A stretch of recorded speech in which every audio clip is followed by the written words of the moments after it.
warahmatullahi wabarakatuh. Selamat pagi anak-anakku kelas 3. Bertemu lagi dengan Bu Retno.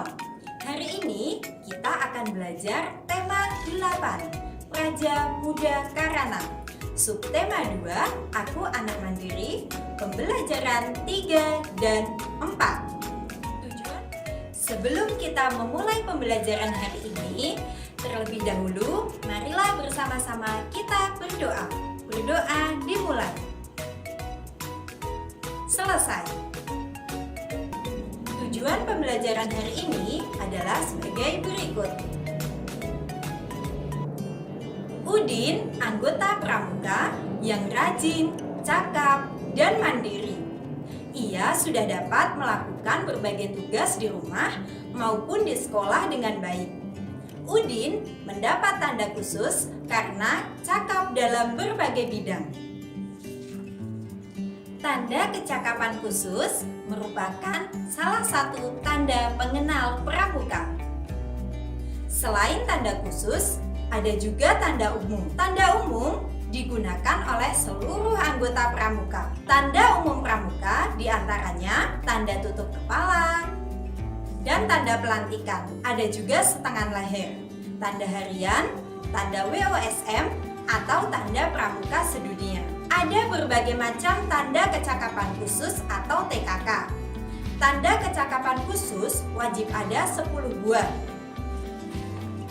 Di antaranya P3K, pengatur ruangan, pengamat, juru masak, berkemah, penabung, menjahit, juru kebun, pengaman kampung, dan gerak jalan. Tanda kecakapan khusus diberikan untuk menambah semangat anggota pramuka. Tanda kecakapan khusus bertujuan untuk melatih keterampilan dan ketangkasan. Selain itu, tanda kecakapan khusus juga digunakan untuk melatih kemandirian. Sekarang, perhatikan contoh gambar TKK menabung untuk pramuka penggalang berikut ini. Ini adalah contoh gambar persegi. Persegi termasuk dalam bangun segi 4. Dengan ciri-ciri sebagai berikut. Memiliki 4 buah sisi. Sisi AB, sisi BC, sisi CD, sisi DA.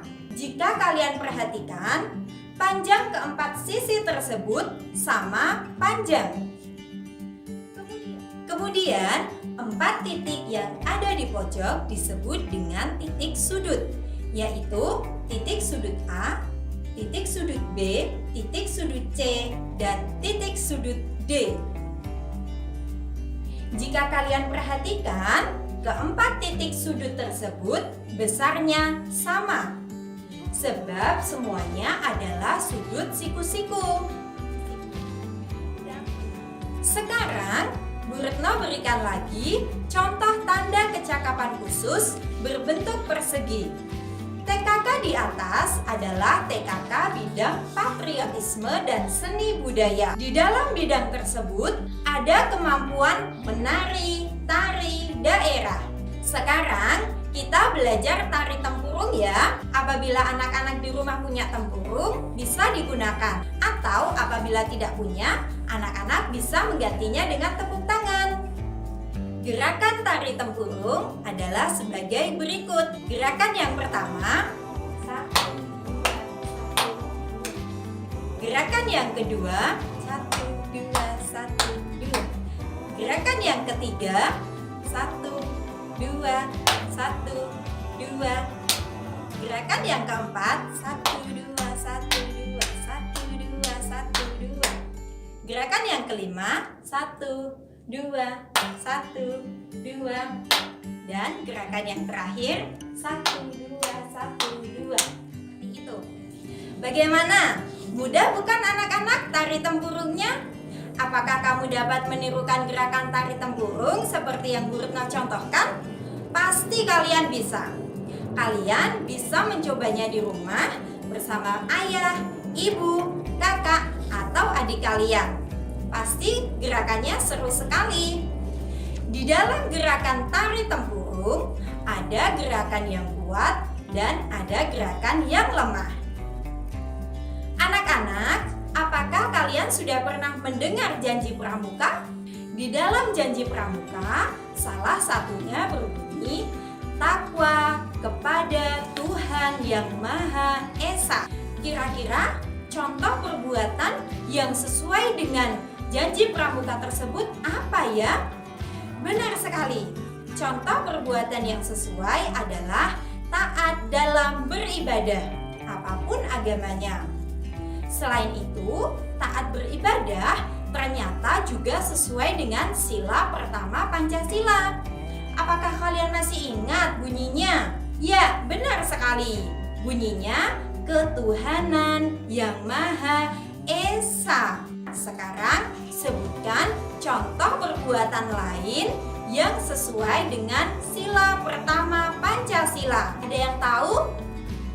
Benar sekali. Contohnya yaitu taat beribadah, selalu berdoa, mencintai makhluk ciptaan Tuhan, baik sesama manusia, hewan, maupun tanaman. Tanaman bisa kita manfaatkan di dalam kehidupan sehari-hari. Misalkan, kita akan memanfaatkan pohon kelapa. Ternyata, pohon kelapa itu bisa dimanfaatkan dalam banyak hal. Bisa dibuat menjadi sapu lidi, bisa dibuat menjadi ketupat, bisa dibuat menjadi bahan makanan yang lain, dan lain sebagainya. Tunas pohon kelapa merupakan lambang pramuka. Mari mengenal lambang pramuka. Kita dapat mencontoh sikap yang sesuai dengan lambang pramuka, yaitu sebagai berikut. Yang pertama, buah kelapa dapat bertahan lama dan kuat dalam segala keadaan. Kita juga harus menjadi anggota pramuka yang taat terhadap Tuhan, memiliki tubuh yang kuat dan sehat, dan siap menghadapi tantangan. Yang kedua, buah kelapa dapat tumbuh di mana saja. Artinya, anggota pramuka dapat menyesuaikan dengan keadaan di sekelilingnya. Yang ketiga, pohon kelapa menjulang lurus ke atas. Artinya, anggota pramuka harus memiliki cita-cita yang tinggi. 4. Pohon kelapa tumbuhan yang kuat dan erat di dalam tanah akarnya. Artinya, anggota pramuka harus memiliki tekad yang kuat juga. Yang kelima, kelapa merupakan pohon yang serbaguna. Artinya, anggota pramuka harus menjadi manusia yang berguna. Anak-anak, demikian pembelajaran hari ini. Mari bersama-sama kita simpulkan apa saja yang sudah kita pelajari hari ini. Apa saja? Ayo disebutkan. Yang pertama, kita sudah belajar apa? Tanda kecakapan umum dan tanda kecakapan khusus. Kemudian yang kedua, kita sudah belajar sifat-sifat bangun datar persegi. Kemudian yang ketiga, tadi kita sudah belajar apa ya? Masih ingat atau tidak? Kita sudah mempraktikkan gerakan tari tempurung. Kemudian yang keempat, kita sudah belajar tentang pengamalan janji pramuka. Dan yang terakhir, yang kelima, kita sudah belajar mengenal lambang pramuka. Sebelum kita akhiri pembelajaran hari ini, marilah bersama-sama kita berdoa. Berdoa dipersilakan. Berdoa selesai. Setelah ini, silahkan anak-anak mengerjakan tugas yang diberikan oleh Bapak dan Ibu guru kalian. Kalian harus sungguh-sungguh dan semangat dalam mengerjakan tugas ya. Tetap gunakan masker, selalu rajin cuci tangan, menjaga jarak, dan berdiam diri di rumah apabila tidak ada keperluan keluar rumah. Tetap semangat belajar dari rumah ya. Bu Retno akhiri, wassalamualaikum warahmatullahi wabarakatuh. Sampai jumpa anak-anak hebat.